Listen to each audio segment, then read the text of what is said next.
This is 911. State your emergency. Hello? I can't help you if I don't know where you're at, honey. Where are you at? Where are you? I need as many units as I can get for Fairfield Road. Give me the numbers. 911, what's your emergency? Hey friends, it's Fletch. I'm Vice President of Public Safety Solutions at 911 Inform. Welcome to this new podcast series, Off the Cuff, Confessions of an ENP. Brought to you by 911 Inform, delivering next-generation 911 services for the enterprise today and making every second count. In this series, we're going to be talking to ENPs that have been on the job for years, as well as those brand new ENPs that have just passed the test. We'll dig in and have an in-depth conversation and find out what the ENP certification means to them. We'll talk about why they did it, what it means for their career, and what they did to pass the exam. Industry certifications are important to industry professionals, and the ENP certification is one that's admired by many in public safety. So join me as we find out exactly what makes an ENP tick in this Off-the-Cuff podcast series, Confessions of an ENP. Hey everyone, it's Fletch. Welcome to this episode of Off the Cuff, True Confessions of an ENP, double-headed edition this week. So this week I had originally scheduled Wes Jones, ENP, and then he said, well, hey, why don't I bring my wife-to-be, Melanie Neal, on as well, and we'll do a double header. So I said, hey, that's a great idea. Now, I got to tell you, I was talking to somebody the other day, and I said, they'd asked who I had on next, and I told them, and I said, well, I've got Wes, and I've got his future wife, Melanie. He goes, oh, you mean you got Melanie and her future husband, Wes, joining you? Pretty much. So I'm not going to get into the domestic dispute here. I'm going to let you guys sort it out. That's why we're in separate locations. Yeah, I know. You're starting off solid. I like that. So I'm going to try to give you equal airtime here so I don't show favoritisms. But anyway, Wes, let's start with you. How long have you been an ENP? We both got ours actually on the same day last July. Did you really? So 2020, yes. Wow. And did you know each other before then? We did. So we met at APCO 2018 in Las Vegas and started dating a few months after that. And we both started practicing for the EMP, but we had not planned on taking the test the same day. My virtual test got all jammed up, and so we ended up having to take the test. We just ended up, by coincidence, taking the test on the same day. Now, did you both take it virtually? No, we both took it in person, but I took it in New York, where I was living at the time, and she took it down here in North Carolina. Wow. So Melanie, I mean, what are you thinking? That's all I can say. Which part about having him move here from New York or about the ENP? Pretty much everything. So we were very fortunate that things worked out the way they did for us. It just was perfect timing or perfect storm, however you would like to view it. But it went very well. We were able to study together. I was in a study group with Mission Critical Partners through Nina that Louise Lake host. And so we went through those EMP sessions here. And like he said, we had no plans of testing on the same day. That's just how it happened because his virtual test fell through. So. Wow. And you all knew each other and were dating when you were studying, right? Correct. Mm-hmm. Wow. So if I don't ask this question, I'm going to get 100 emails. Who scored higher? Oh, Wes.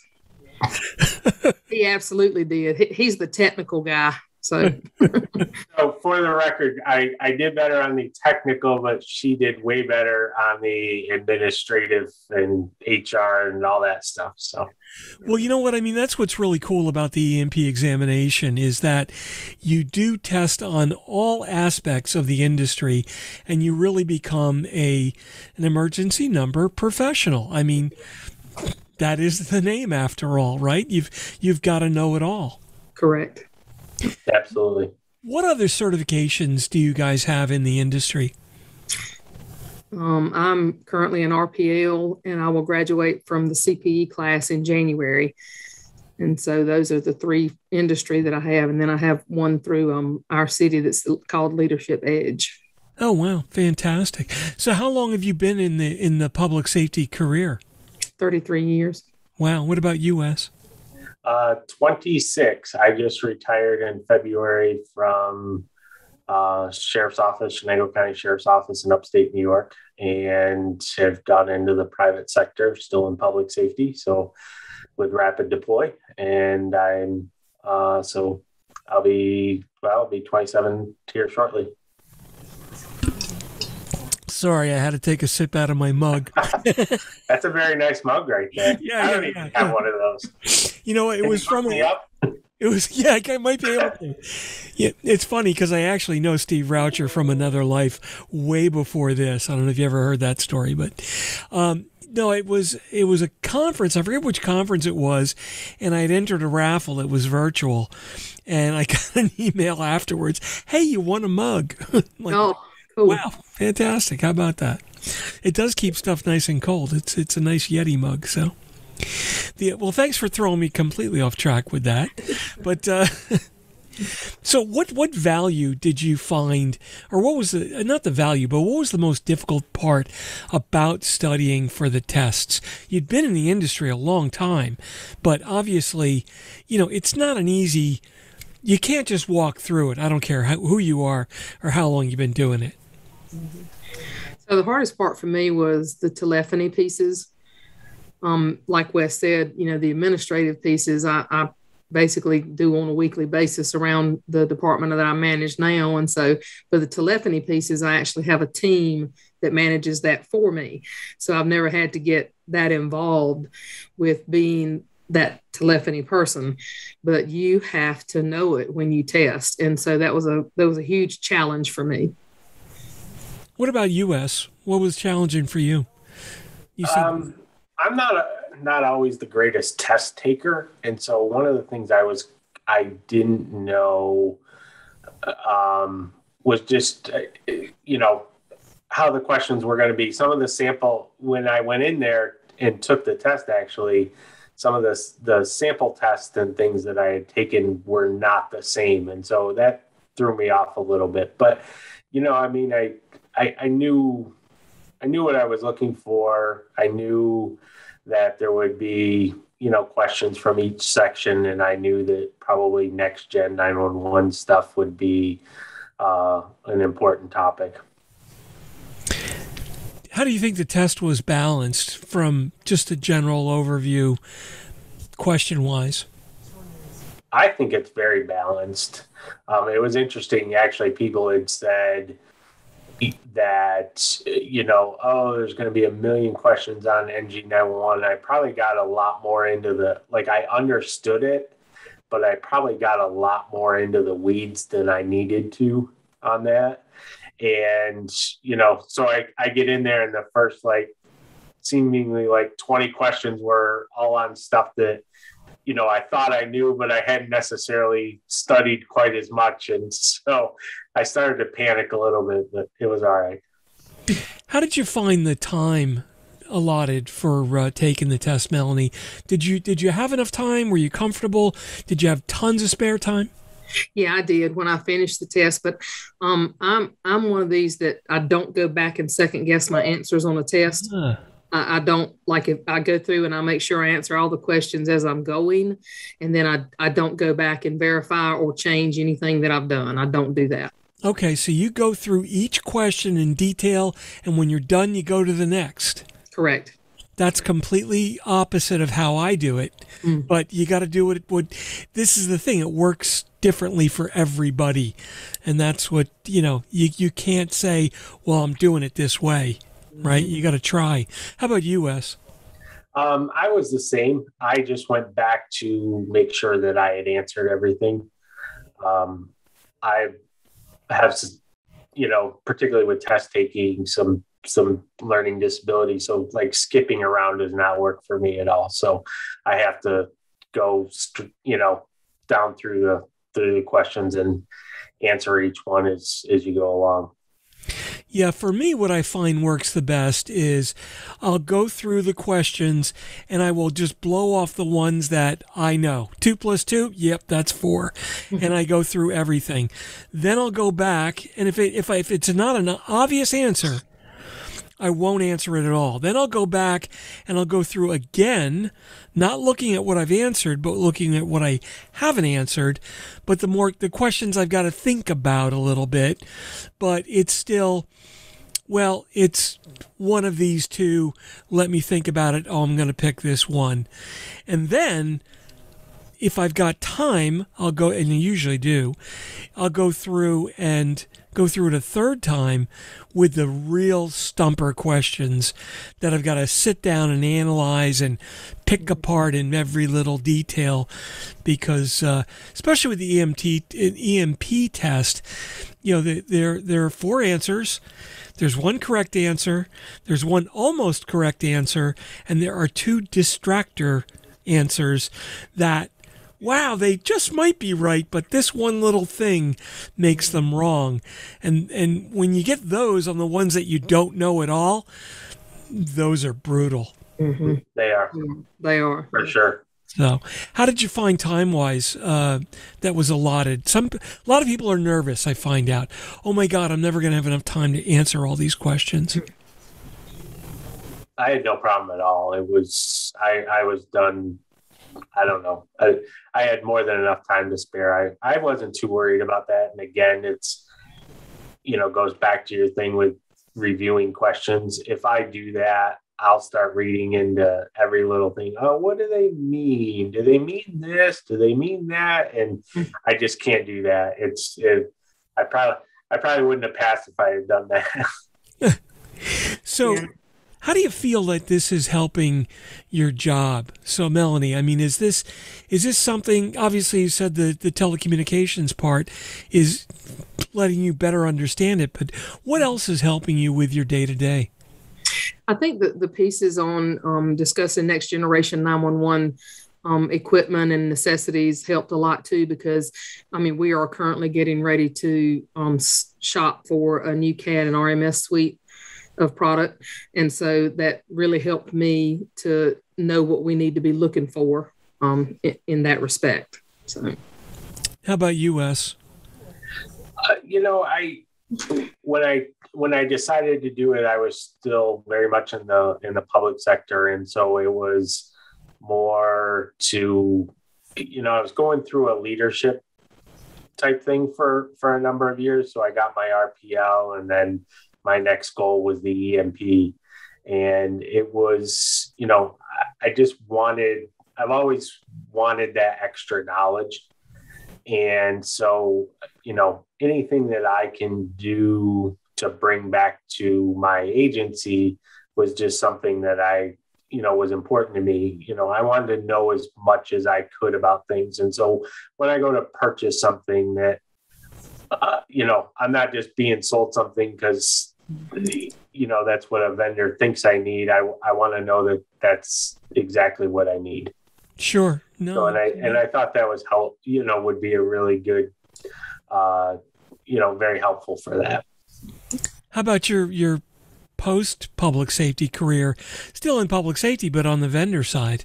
Yeah, and I've used it a lot since I started, because we're doing a lot of innovative things in the industry, and so it's helped me to get brought in as kind of a subject matter expert on a number of topics within the company to, deal with innovation that we're doing. So it's been very helpful. On the outside, it's actually been helpful also to, as I establish relationships with customers, particularly new ones, they see that, and they know that I came from the industry. They know I have some knowledge, and it gives me some, instant credibility with them.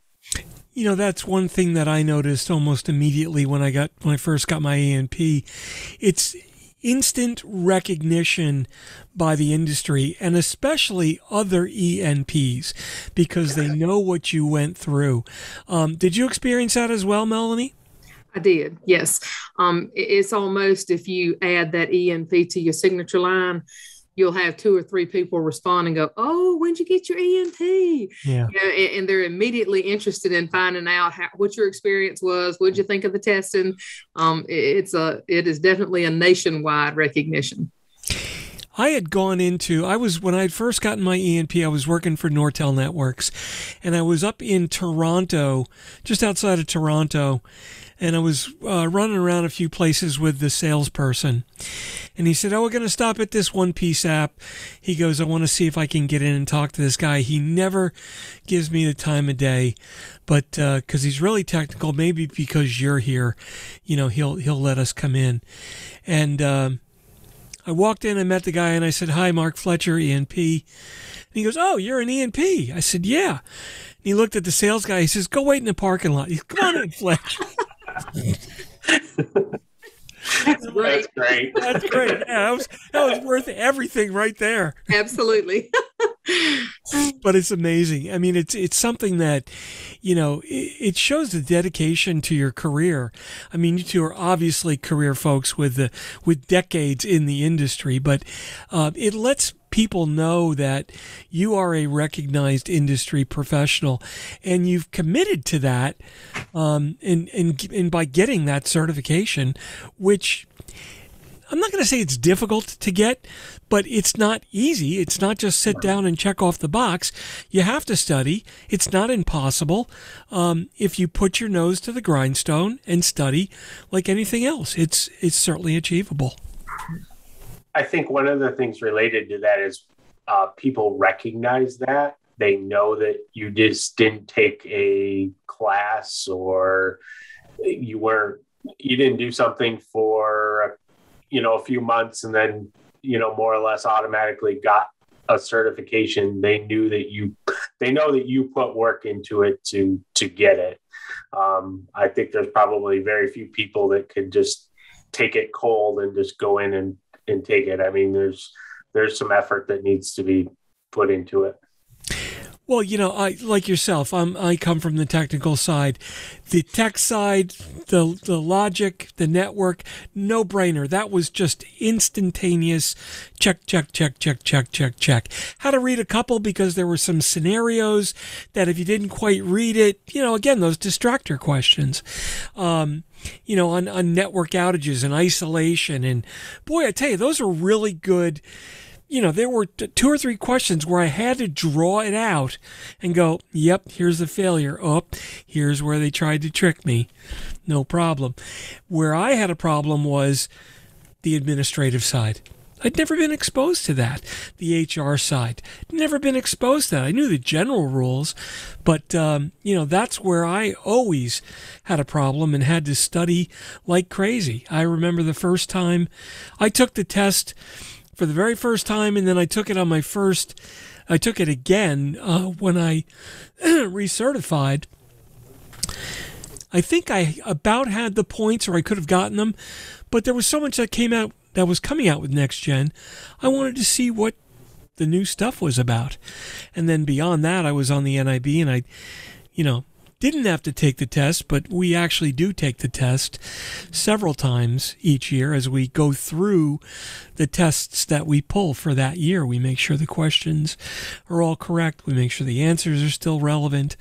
What about the documentation? That the book of knowledge, do you find that to be sufficient study guides, or do people need to rely on some of the other things that are out there, like the mission criticals? Tracy Eldridge is running a session. Colorado's got resources. I think it's all of it. I think, the body of knowledge was a good reference point. I'm a learner by seeing things and doing things. So, memorization doesn't work for me. So the body of knowledge was helpful as a reference guide for me. But I needed to be in a class and talk things through and understand, why, what, it's easy enough to answer a question, but why?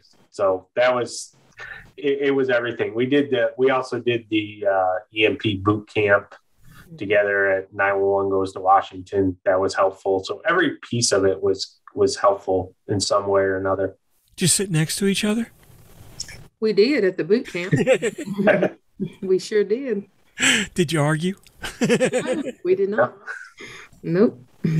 Well, that's great. Well, listen, you guys are getting hitched next year. Now that you got your ENPs down, you're going to make it official. Yes, we are. So congratulations on that, and thank you. Best of luck to you. Thanks. And it's a really exciting career, and it's great to have a couple experience this together. And the fact that you took it on the same date, I think, is absolutely amazing. Yeah, 600 miles apart, but we did. I took mine first, so I did get the opportunity to at least debrief her a little bit before she went in for hers. Gotcha.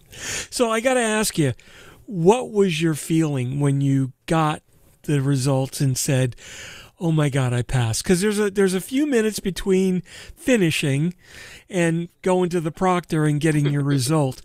Did you think you passed or not think you passed? And then obviously you both did.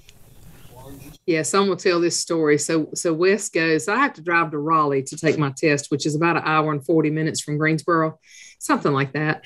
And Wes had gone that morning and taken his test, and he immediately sends me a message like 10 minutes after he finishes and says, I passed. And I was like, that's fantastic. You already know. And he was like, yeah, they send you a message, letting you know that you don't have your score yet, but you passed. Right. I said, okay, great. So I take my test and I leave Raleigh and I drive all the way back from Raleigh and have not gotten one email that says you're good. So I'm worried to death. And I call him when I get home, like, babe, I must have failed because I have not gotten notification that I passed.